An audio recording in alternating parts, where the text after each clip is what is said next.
Hello, guys. Welcome to the Black Spin Global Podcast. I am Lucy. And I'm Eugene. And guys, welcome to day one at Wimbledon. Live. Wimbledon. Live and direct. Live and direct. We are SW19. Well, to be fair, it's kind of pre-recorded, but yeah, we are. But we're here. Live. Yeah, we're here for the whole 14 days. You know how it is. Crazy. Second year in a row. Praises to the Most High. Indeed. Yeah. How do you feel to be back, Eugene? Quickly. It's been. I'm very happy. And like day one of Wimbledon is like Christmas. So perfect way to describe it. You don't really sleep the night before. For real. You got the fit all laid out, knowing what you're gonna wear. Like it's a moment. Like For real. What about you? I'm just so excited. Like it's just. Yeah, I'm tired. Basically, guys, Lucy's been running the show as per. But yeah, today she took it up another level because I've been mega tired today. Yeah, but no, it's just feel good to be back. You probably watch like literally every match that we've spoken about, like either in person or more so than me. Yeah, but to be fair, you went to a lot of you went to more conferences than me, so it was just like a split thing. And to be honest, I think we've learned from last year as well. We have to basically divide our time. Yeah, like, exactly. We can't always be at the same place. At the same place, like, yeah. Defeats the object. 100%. Being here, so 100%. Yeah, man, it's cool, and I'm looking forward to like day 2, day 3, day 4, day 5 days. Yep, so day everything. Bring it on. Yeah, for sure. Should we start? Where should we start? Wait, in what order did you do the rundown? So basically in order. The wins. Yeah, okay, cool. Yeah, let's do that then. Francis Tiafoe, he came back from 2 sets to love down against Matteo Arnaldi, the Italian. And could you believe this was his first time coming back from 2 sets to love down? You'd never done that before.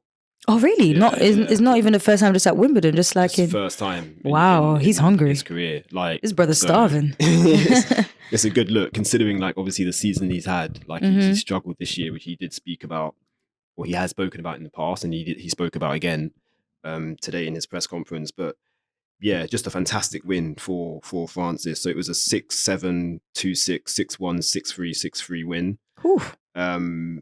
And yeah, he was wearing the knee brace on the right knee. Obviously, we all know he had that sprain at Queen's. Exactly. Yeah. And there was like kind of, I guess, worry or fear that he wouldn't be able to play Wimbledon. For sure. But he kind of said as well, like during press, that there was kind of maybe talk of maybe not playing, but deep down he always wanted to play. So I'm glad, obviously, he was able to basically come and compete, and get that win ultimately. It's like it's in terms of where his game's at. I thought the start was obviously kind of indifferent. I guess like he was leading actually in the first set. I don't know if he was serving for it, but he did break first. But Arnaldi broke back and ended up winning it ultimately, and then obviously took the second set too. But like deep down, Lucy, again, like I was watching it from the screen, like at our desk, so I wasn't actually on court because again, so that match is on court 15 or 16. Yeah, one of the outside courts anyway, and like there was basically no seats available, so people were like literally tiptoeing like over the fences to try and watch. Because it wasn't raining today. Yeah, the outside courts were like the queue. Like, I can't remember the last time I came to Wimbledon. It was such a long queues in those courts. And obviously, being day 1 too, it's always going to be like super busy. But facts. Yeah, Francis Tiafoe is Francis Tiafoe. Like he's a name that draws attention. Yeah, and exactly. I think the crowd today kind of showed that too. Like there's going to be so much interest. There'll always be interest in Francis Tiafoe, like wherever he's playing. So that was kind of good to see as well. Like to see that in terms of like where he is right now, like he's just inside the top 30. This time last year, he was a top 10 player. So, but yet there's still that interest and buzz like that he kind of brings to the sport, which is fantastic. So yeah, when I went to his press conference, he did speak about a lot of things. Actually, he was very relaxed. Yeah, like, you guys' conference was long. Yeah. The guy even came and knocked, be like, "All right, guys, wrap it up." because it was mainly like American journalists in there, like, so like Washington Post and I think Matthew Flusserman, who's at The Athletic now, and another American journalist. I wasn't really sure where he was from, but yeah, Francis was just Francis, laid back, cool, gives really insightful, like in-depth answers, which again I appreciate. Well, you appreciate like as a journalist. And he was asked like a variation of questions. So he's asked about the Olympics, why he chose not to play this year, mainly because of clay. Yeah. He doesn't like playing on clay.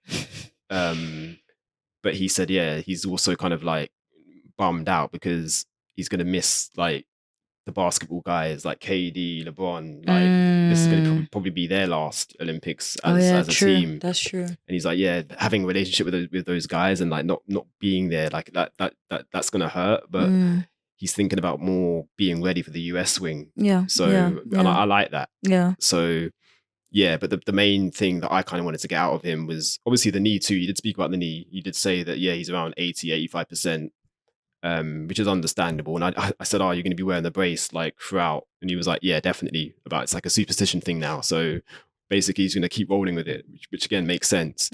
But yeah, the main thing I wanted to get from him was the coaching situation. Yeah. So as things stand, on the ATP website, he has Jose Acanada, his boy, down as his coach. So I asked, is that like a permanent situation going forward?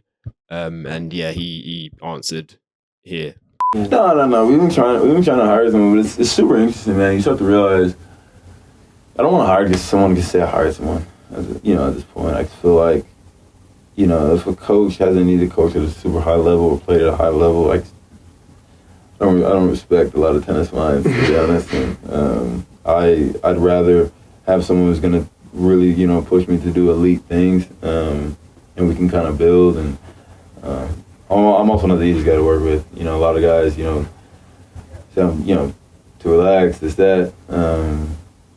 I like to go about the game the way I like to go about the game. So, but I think I have some good ideas right after Wimbledon. I'm gonna try. And but yeah, I mean, I respect a lot of legends, so hopefully some coming full circle. So yeah, that was Francis talking about his coaching situation. But I do like the fact that he's kind of it's something he's like thinking about basically. Yeah, it's important. Like you do need a coach, like to kind of just help guide you basically. But overall, like I'm happy with Francis. Obviously today was a good win for him. He plays Borna Coric, the Croat, in the second round, who he actually played at the start of the year in Australia. Do you remember?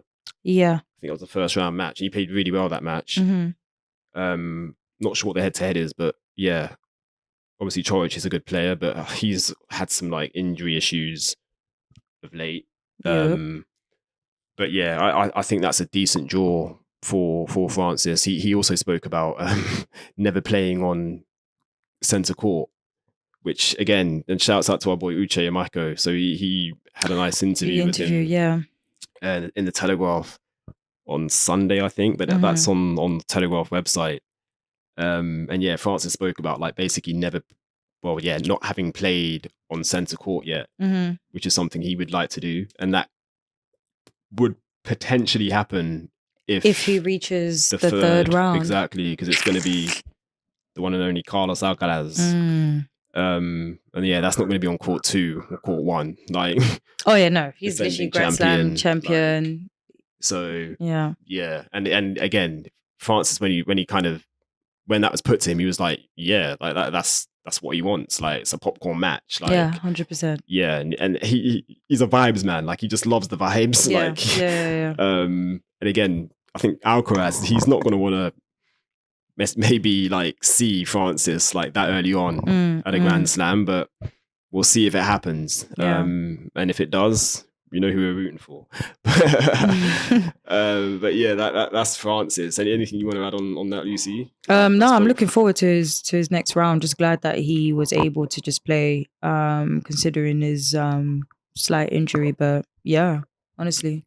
Yeah. The next match now, because we're doing this like in order of like wins or Yeah, we're going wins first rather than losses. So Gael Monfils, Le Monf, he looked good in his 4-set victory over fellow Frenchman and 22nd seed Adrian Mannarino. So that was a 6-3, 3-6, 7-5, 6-4 victory for Le Monf, who actually tweaked his ankle in the 7th game, which was a bit scary because it wasn't like a kind of blatant roll. It was like more of a, like, I don't know, an early kind of, he caught it like just in time before it kind of turned real bad. But he did end up sitting down like at the back of the court and like took his shoes off, and the umpire came down from his chair to like check if he was okay. And even like Mannarino too was like, he looked concerned. Oh shit. Yeah, but like I said, he did end up holding because he was serving during that game, but he ended up holding serve, but losing that second set. And then he won in 4 ultimately. In that match too, like again, I was watching that from our desk. I thought he looked pretty comfortable. And obviously Monfils is coming off the back of a run. I think he reached the semi-finals in Mallorca last week. So confidence is there. Like, he's got the matches on the grass clearly. And that's a good win against Mannarino, because Mannarino's a seed. Yeah. Kind of like he's been playing pretty well this season too. So yeah, decent win for Le Monf. He has Stanislas Wawrinka next. I do struggle with that name. Stanislas, how do you say this? Are you actually asking me to be pronouncing names? You know damn well me and pronouncing these names. I'm pretty sure I've heard you say Stanislas's name before. Nah, man. Really? All good in the hood, but yeah, looking forward to that. That match is going to be a long match as well. You think so? 100%. I did go to Monfils' press as well. I was the only English journalist in there. And yeah, they let me ask the first question, which was I did appreciate. So I just asked basically for him to give us a rundown of the match. And he said, yeah, he thought you played well. Mannarino is a difficult opponent, but yeah, he just basically said his game's in a good place at the moment, and he was just happy he was able to like execute, which was the case. Yeah. And I asked about the ankle, and he just said, yeah, it's nothing serious. He did go down. Didn't call for a trainer too, which again is a good sign. Like, because yeah, if he called for a trainer, that means like it's potentially like an issue, or it could be serious. And it, like, I don't know, it could be a serious thing, but it wasn't. Yeah. But he just said, yeah, the back of the court basically is very slippery, and I think that's like always going to be the case. Like at the start of any like Wimbledon event, like the grass is so like lush. For sure. So he just said he was basically after that point just extra like cautious. But he's the only player I've heard so far complaining about that. Really? Yeah. I wouldn't say he complained. Complain. Oh, sorry. Sorry, wrong word. Like who made that comment? But like, again, like he's like Le Monf. Like that's kind of what's his nickname? Slider Man. Like he loves to like slide around. And I, to be honest, I have seen players slip. Like I saw Ben Shelton slip earlier, which we could probably talk about a bit later on. But yeah, I mean, no one else. You didn't see any of the girls slip or ladies. No, really? Actually. Yeah, no. From the matches that I watched, better balanced. Yeah. But yeah, basically Le Monf is fine, which is great, and yeah, he's got Stanislas in the second round, which will be an interesting match. Yeah. Jasmine Paolini now secured her first match win at Wimbledon. Crazy. She's been doing really great this grass tournament. I remember you said that on our last pod, how she's basically won her first like grass matches at Eastbourne. Yeah. But I watched that match. Yeah, you were there for most of it. And to be fair, that was actually honestly that was actually my favorite match of the day. Oh yeah. I think it's mainly because Sarah's Sorribes Tormo, like I feel like she really leveled up her performance for that match. So she played way better than I expected. Like during that first set, it was just a set full of like great shots from both. I Like, did see your tweets. Like, yeah. yo, Paolini was doing some amazing shots, man. Like, it's times like this that I wish that we could actually record. I mean, we could post videos so people can actually see the excellence that I am seeing. Great defense from Sarah as well. And that is kind of her game too. She's a really good, like, she's a grinder, but that's more on clay. So to see her doing that on grass, fair play to I think her. that was one of her best performances on grass in a long time. But yeah, Paolini, like, she was really aggressive, especially with like her forehands. And yeah, I think Paolini took like 2 or 3 like breaks for the first set. Sarah did struggle a little bit, especially that at one point it did get a bit windy. And I feel like when it gets to that court, like court 2 and court 3, I feel like there's more wind there than the other side, because that was the only time where I was sitting where I felt a bit cold and stuff. But yeah, there was even some serves where I saw Sarah hitting and I was like, yeah, the wind kind of like messed that up. But yeah, like, honestly, the second set it was a bit tight for Paolina at one point.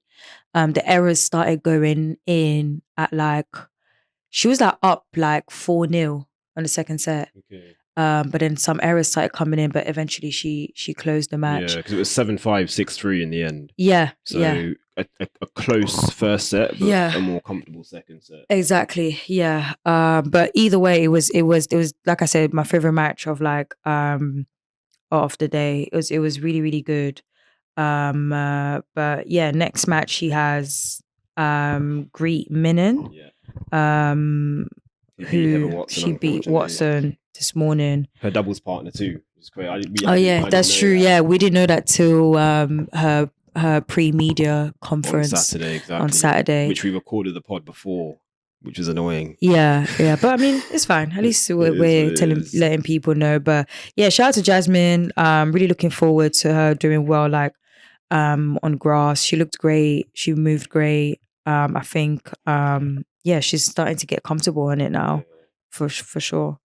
Just on the Heather Watson match quickly, like, so again, she was also leading in that first set. I think she was serving for the first set against Minnen, but wasn't able to secure it. So yeah, now she would just have to focus on doubles, which I think is kind of like where she's at, like more or less these days. And obviously she'll be going to the Olympics too. Well, she did mention on the pre-media thing, she was like, yeah, she purposely played a lot more doubles this year because of the Olympics and stuff. So sense. Yeah, it makes sense. Yeah. It's annoying that we couldn't get to Paolini's press as well, because it clashed with Tiafoe, and you were watching Osaka at the same time. Yeah. It was a lot, but she's still here. So true. Yeah, true. A lot of the Italian journalists are here, so a lot of people will be requesting the her. way that room got like swarmed, because she was in like, I think one of the smaller rooms, but yeah, it like basically packed out. And I mean, so it should. She's a I was player. There. Yeah. I mean, the room. I mean, that is the second biggest room for media anyway. So yeah, I mean, Grand Slam finalist. Put some respect on her name. Exactly. Madison Keys now. So she had another Italian, actually, Martina Trevisan. She came through in straight sets 6-4, 7-6. I thought Keys looked really good in this. Like I think her game on grass is just like, it suits the surface so well. For sure. Like she has like a good record on the surface. Like she reached the quarterfinals last year. She won Eastbourne. She's won Eastbourne a few times, but she won Eastbourne last year as well. Like her game just matches up nicely. And yeah, in this match, like Trevisan for me, like she's more of a clay court player, being Italian. So like going in, I don't want to say worried, but like I was expecting Keys to come through, and obviously she did ultimately. Oh yeah, 100%. Plus Trevisan is not really that great on grass. This is the thing, but Lucy, like she fought well, like, and then especially that second set. Yeah. Keys kind of alluded to that too. She was like, yeah, she's basically a fighter. And she is. That's pretty true. Much what she was doing. In terms of like how the match went, like it. I thought Keys was pretty much in control, like throughout. The second set, it went to a tie break, but she was like 4-2 up. Was it 4-2 or 3-1? She was a break up basically in the second set. And again, she alluded to it in her press conference that she thought in that second set, she would basically just like kind of steamroll home. but it didn't pan out that way. Yeah. Trevisan put up a fight, and like it turned into a bit of a battle. Mm-hmm. But yeah, Keys was able to see it out. In her press conference too, she gave a really nice answer. So I asked her about basically her opinion on like the grass court season, it being quite short, and if it was up to her, like would she make it longer? Just because obviously, like we've said, her her record on grass is pretty good. And yeah, this is what she said.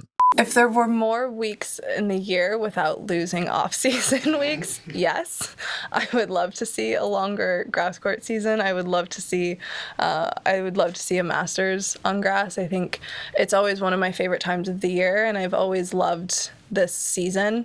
And I feel like with everything else getting longer, it seems like grass season is getting shorter and shorter. So I would be the first to vote to make other seasons shorter so that grass could be longer. So yeah, it was a really, really like insightful answer, which I did appreciate from Keys.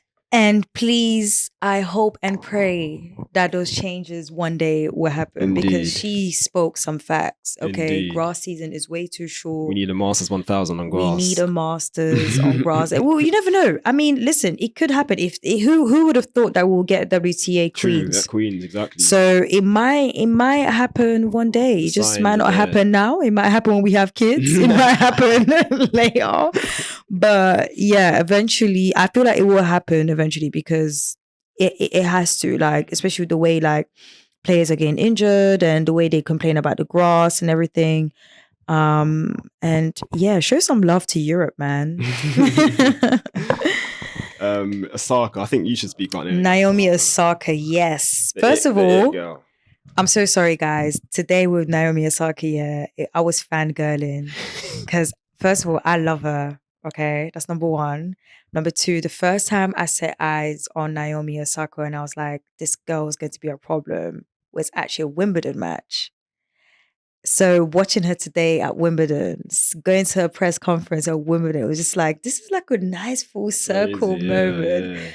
Yeah. What year was that then? 2018, the year she actually won US Open. And the maddest thing is that I actually made a tweet. Yeah, and you mentioned it on the pod. Yeah, I made a tweet and I was like, this Osaka girl's good. She's going to be a top 10 player. And later that year, she won her first Grand Slam. Look at that. Look at that. Look at that. But anyways, enough about how I'm fangirling about Naomi Osaka, who played her first Wimbledon match in a very long time. Also her first, I think. Yeah, since 2019, but this was like her first win since 2018.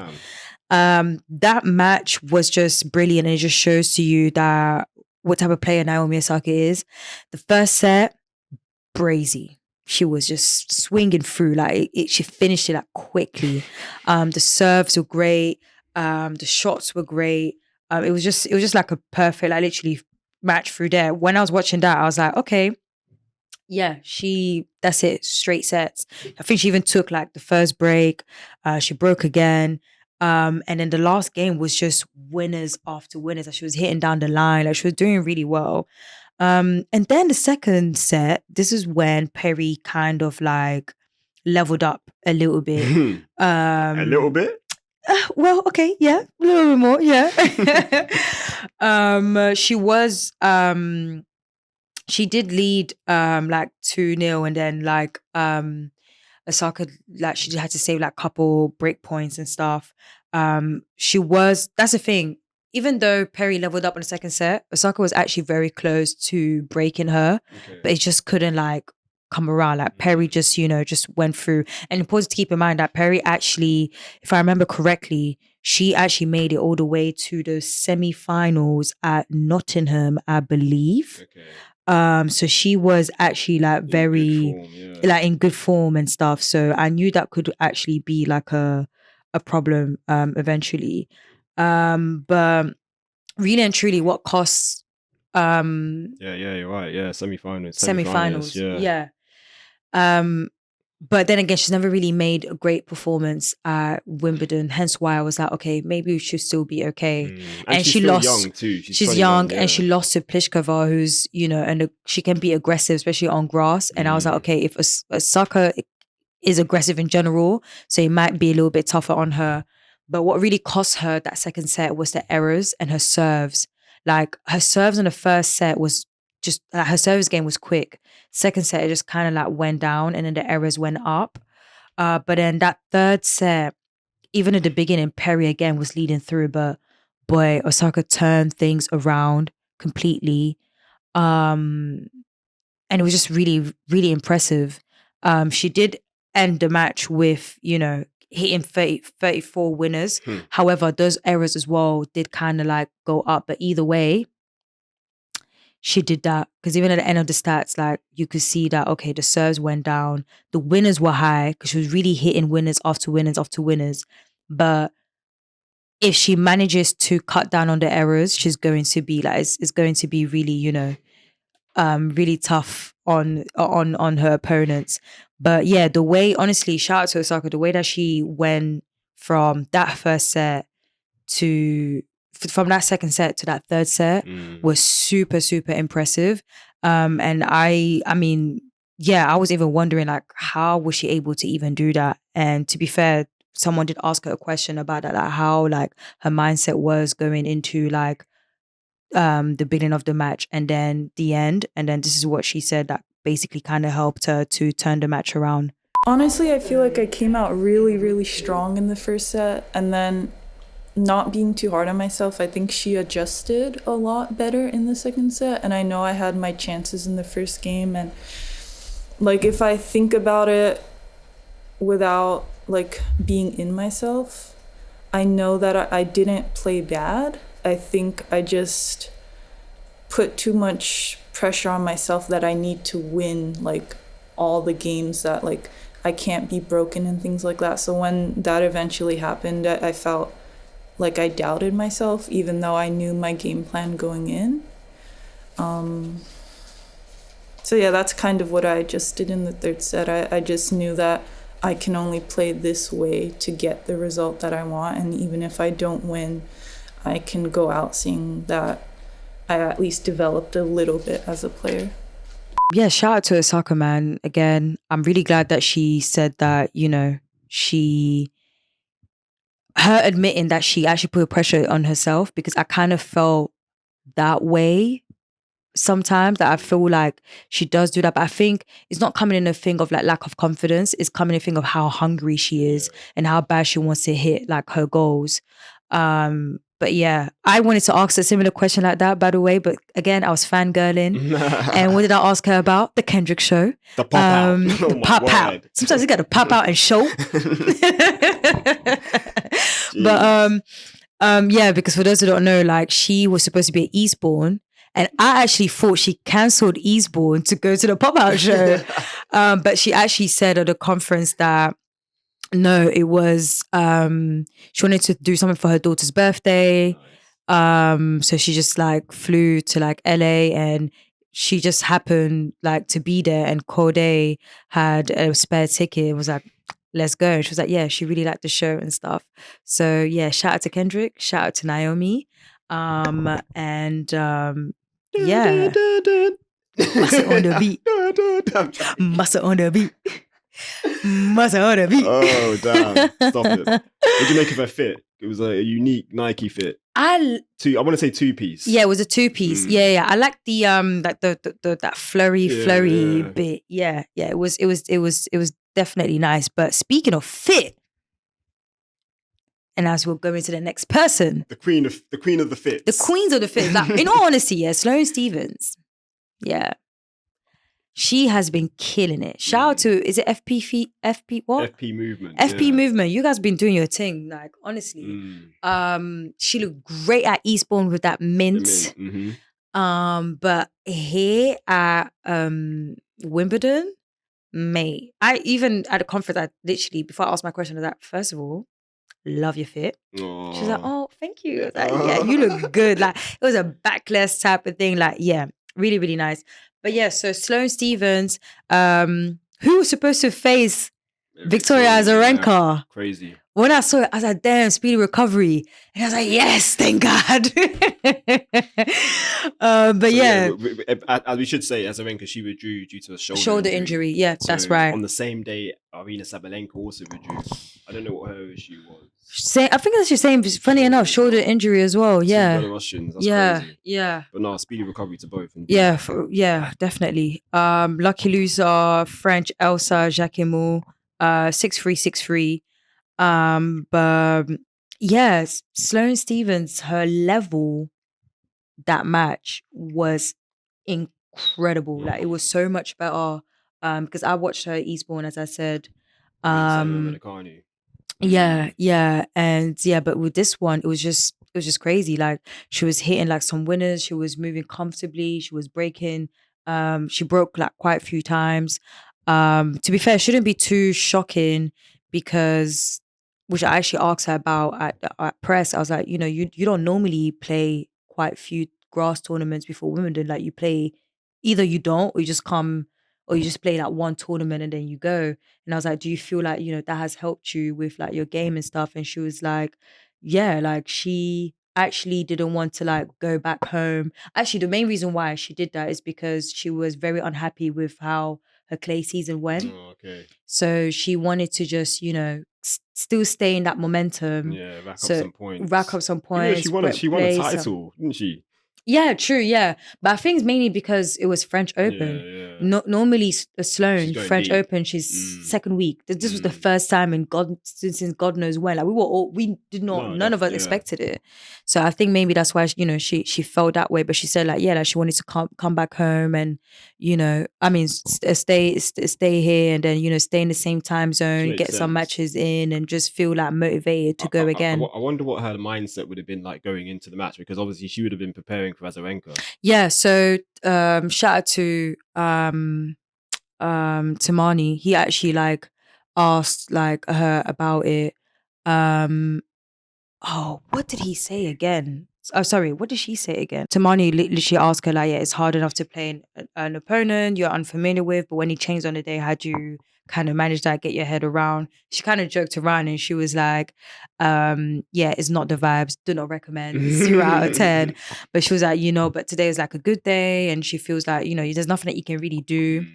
And to be fair, she said it happened. She said, it didn't even just happen to me. It happened to literally like three or four of us today. So it is what it is. Yeah, it's pretty tough.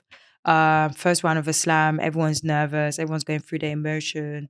But she says that because she wasn't the only one going through it, she didn't really mind it and stuff. So yeah, but yeah, I'm pretty sure she had like a real sigh of relief, which was like, oof, no, as a rancor. Really and truly, yeah. Crazy. But at the same time, she didn't know what to expect with Elsa because they never played against each other. Yeah. So yeah, but hey, shout out to Sloane. Really great performance on grass. Looking forward to her for the rest of the season. Indeed. Just trying to think who she plays. Oh my God, my bad. Oh, okay. So she's got Diana Schneider, the Russian, who's in form. She just won a title. I think she won bad. Oh yes, she did. Yeah, she did. So that's going to be a good match for sure.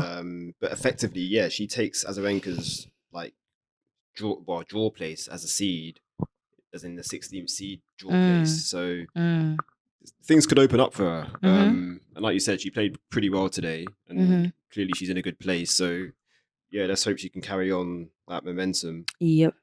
Coco Gauff, again, match you were on, court 1. Is it court 1 or centre? Centre court. Come on, put some respect on our girl.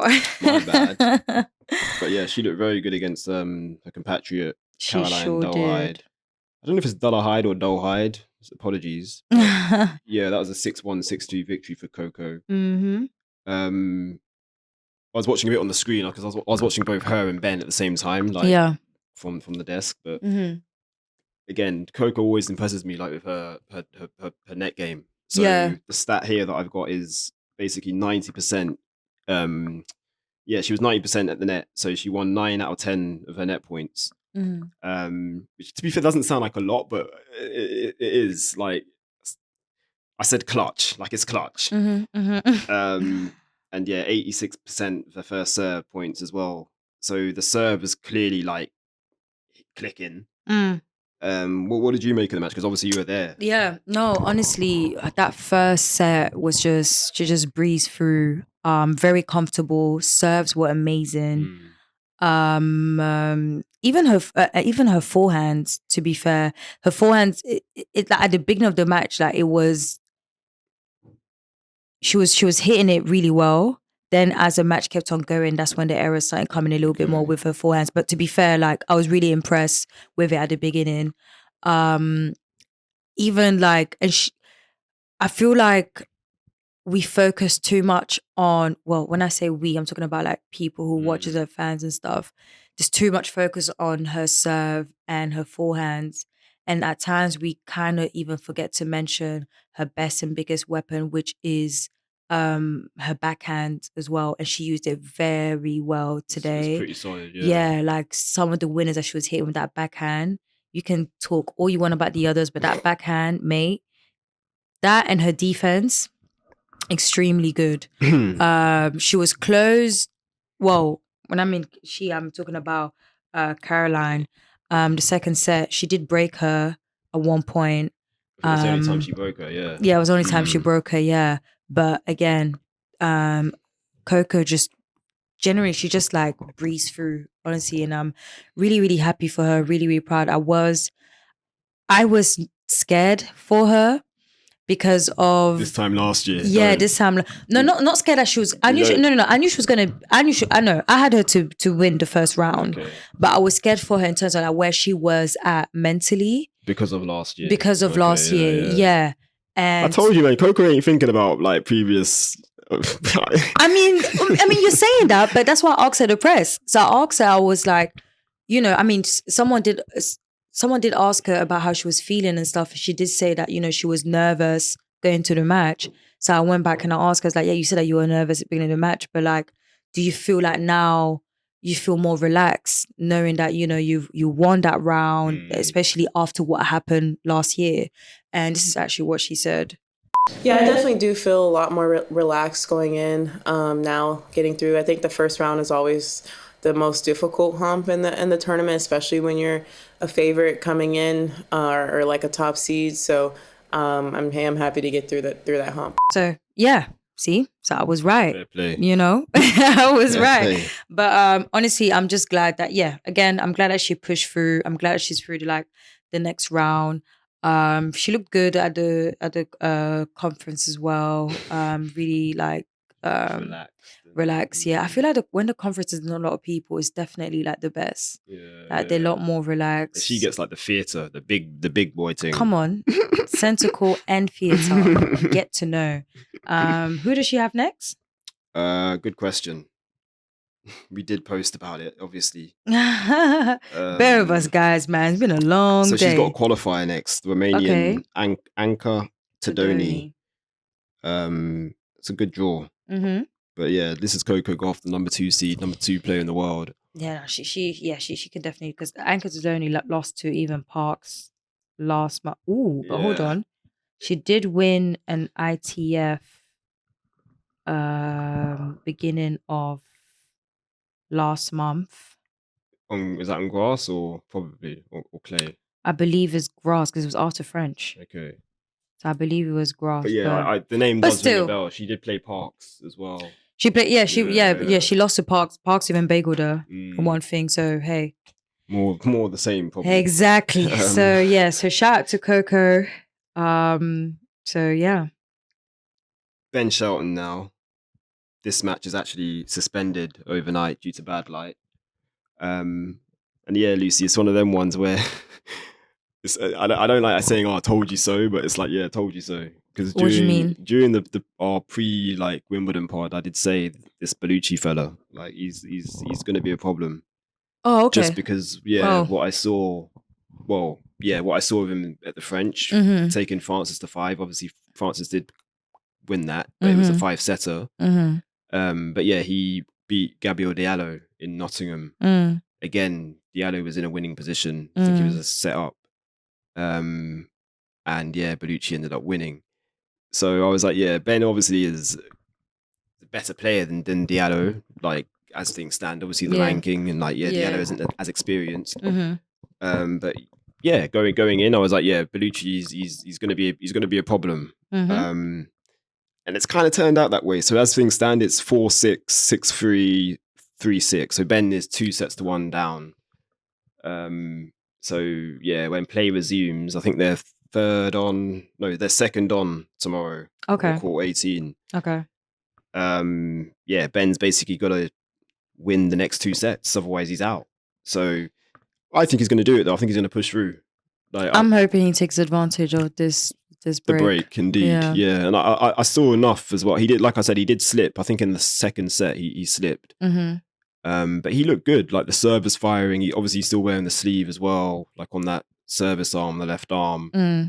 But yeah, didn't look in any kind of like discomfort or anything. Right. And yeah, Bellucci, like it's difficult to kind of like explain his game. Like I don't want to say he's like a like a grinder, because that kind of like I don't think that like does him justice or gives him enough credit.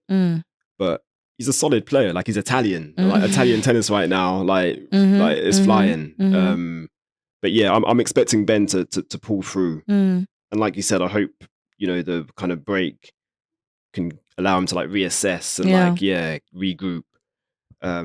So we wish Ben all the best when he resumes. For sure. Let's talk about some of the unfortunate results. So I say some. We spoke about Heather Watson, obviously losing earlier to Greet Minnen. Yeah. Taylor Townsend also fell this morning to Anastasia Pavlyuchenkova, who was a seed, actually. But in that match, you can correct me, because you were there. I'm pretty sure I'm pretty sure Taylor served for the first set. Yeah, so she that first set was extremely close. Yeah. Like it literally went to a tie break. She had like really good serves, especially like body serves and stuff. Yeah, and Anastasia was hitting like really aggressive, and one thing that was so impressive was how aggressive Anastasia was hitting, and yet Taylor was like responding to these crazy like slices. And I'm like, how are you doing that to like an aggressive shot? Like it was honestly very impressive. Yeah, her backhands and a slices that like today was just great. But anytime like she was close to like breaking, there was like something and stuff, and like or like Anastasia would like break back. I think maybe she felt a little bit more pressure going to the tie break, because it was like she started having a lot more errors when the tie break like started. Okay. If not, she would have bagged that first set. And I think that kind of gave the confidence to Anastasia, and in that second set it was like and it just went through. There was also, to be fair, a little bit of distraction.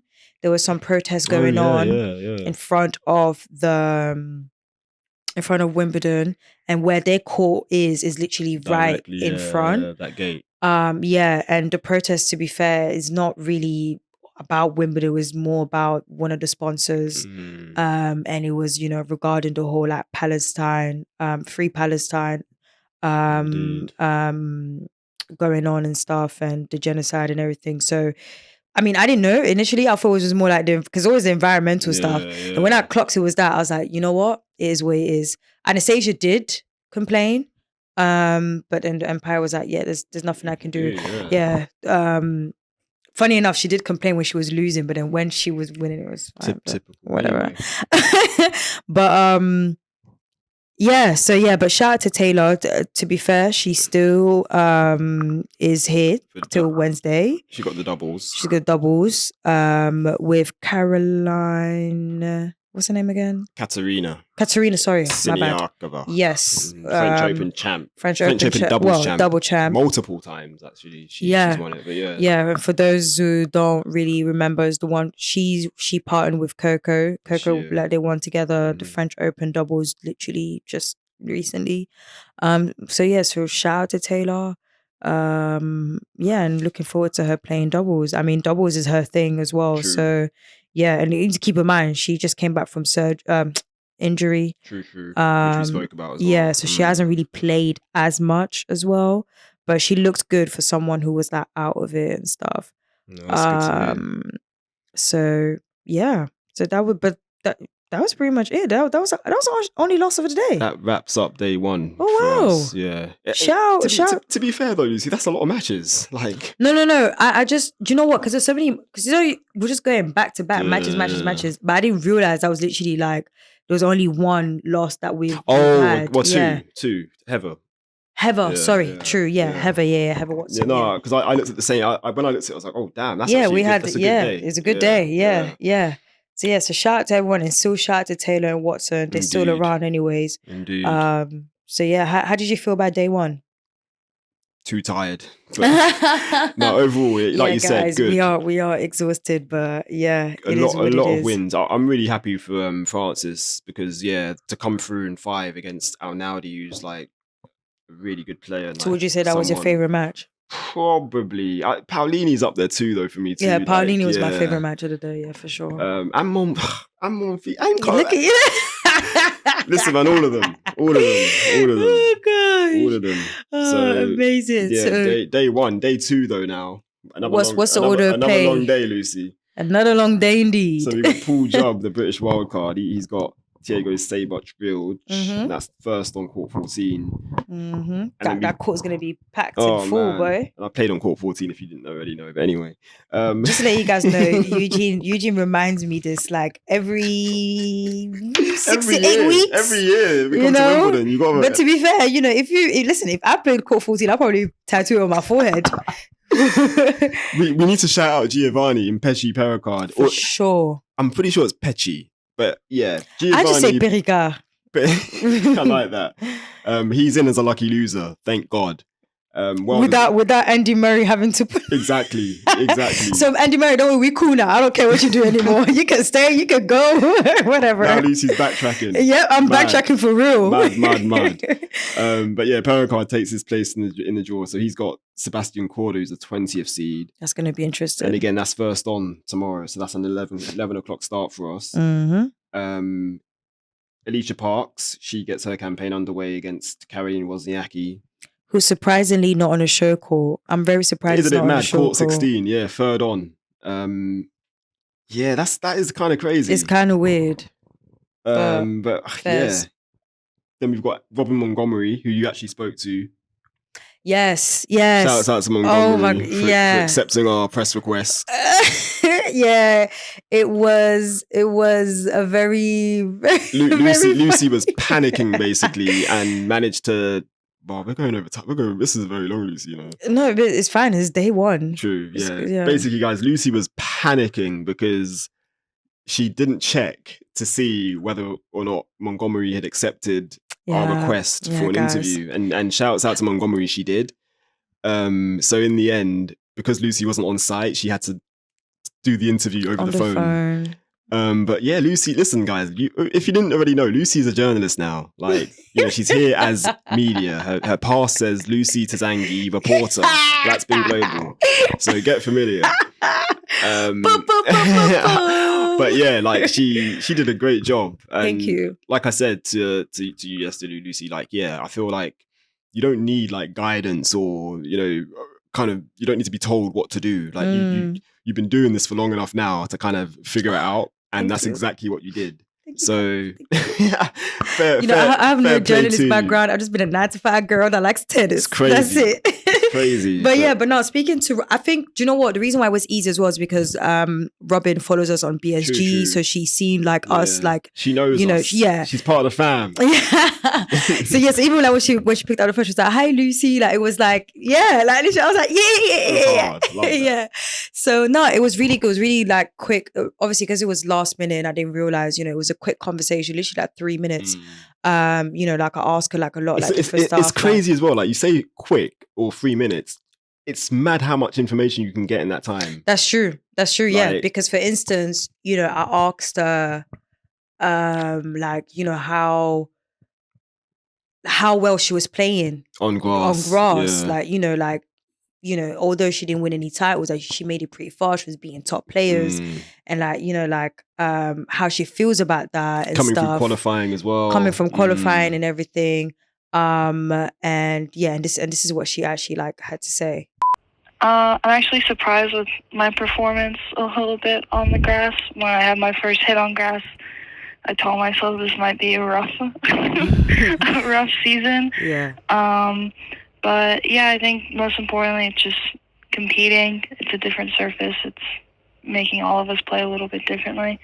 And yeah, I just try to keep having fun while I'm on the court. But yeah, like it's interesting how she feels that way. Like she feels like she's surprised by it. I like that honesty. Yeah, I like that honesty. Yeah, and I did ask her after that, like, so okay, do you have like a preference, or is it just too early? She was like, you know what, it's kind of like too early for now. She's 19, isn't she? Yeah, she's still like young. Yeah, so but yeah, I think I'm claiming it for her that grass would be like her favorite because it's honestly it's too good. Fair play. It's too good. So shout out to Robin. So yeah, she's got a fellow qualifier in the first round. It's Olivia Gadecki, the Australian, and they're third on court 11. We've got Elias Immer. He's got the Brit, or the British number one, we should really say, Jack Draper. And again, I'm surprised this isn't on like court 1 or centre, but yeah, this is on court 2. It's still court 2 still a show court. Yeah, but it's not centre or number 1. It's not centre or number 1, is it? I want a roof. For me, the roof courts are the courts. Like, but anyway. Fairs. And then yeah, Shelton Bellucci, as we said, they're going to be second on court 18 to finish up. And then we've got Christopher Eubanks. Shouts out to Eubanks. Had a good run in Halle on the glass this season. Mm-hmm. He's got Quentin Alice. Yep. Of France, qualifier.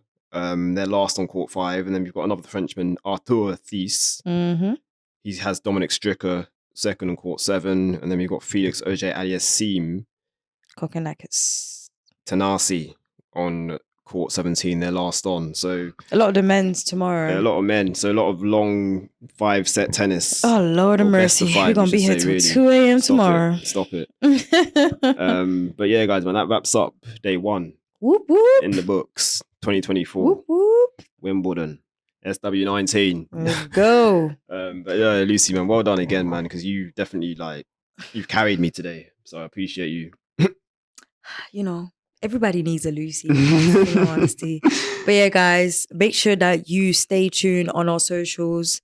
Random, but shout out to that couple. I saw the tweet. It's someone proposed. Someone proposed someone at Wimbledon, and I literally was walking past, took a nice pic. It was actually very, very beautiful. It was cute. That's true love. Shout out to tennis couples being all booed up together. Nice, yeah. I hope Wimbledon's giving you guys like some free ticket or something like to celebrate for the final. If not, a congratulations from us will be probably enough. But yeah, no, shout. It was really cute. It was really, really cute. But yeah, guys, follow us on Twitter, follow us on Instagram. We'll post in there on a daily. Join our conversation, our bands. And we will see you tomorrow for another recap of day 2 at Wimbledon. Bye.